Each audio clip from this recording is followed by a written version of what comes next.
everyone, welcome back to Sunday Live Trend. Thank you so much guys for tuning in. Well guys, I'm back again with the Mzansi Reality TV show, and namhlanje guys sikhuluma ngothando nesithembu season 9. Sikhuluma guys ngendaba ke kaMakhumalo. Guys, nibonile ke izolo ukuthi uMakhumalo had a meeting with Ubaba Mseleku, and into esimangazile njengababukeli ukuthi hayibo Ubaba Mseleku usukuma uxhawula uMakhumalo kanjani. Uyamxhawula kusho ukuthi ngempela le relationship ise-ICU guys.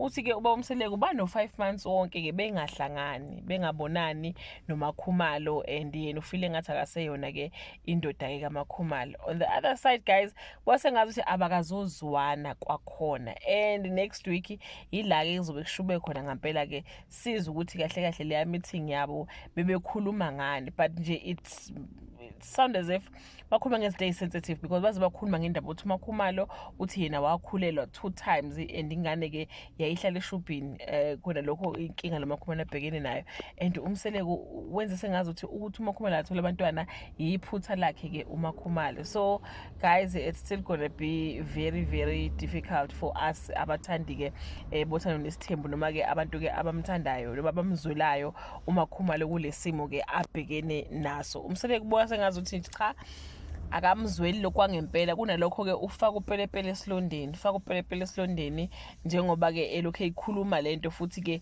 esephinde wayithola noma ceceke othola ke izingane.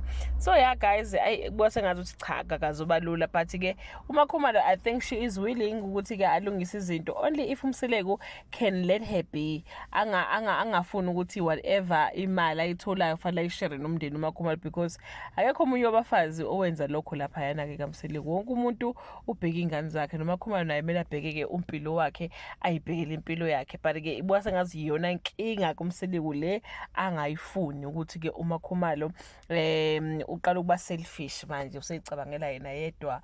uMakhumalo powerful, manibona sithandana ngenxa ukuthi uyena ovumile, manibona singasathandani ngenxa ukuthi kunjani yo laba bankosamo uyixoki.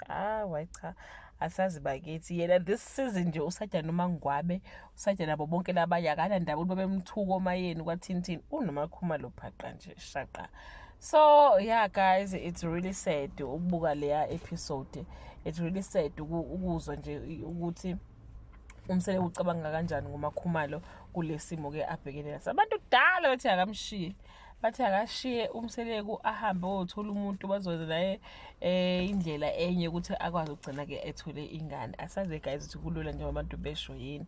But anyway guys, that brings us to the end of this video. Do leave your comment below and share your opinion. Bye.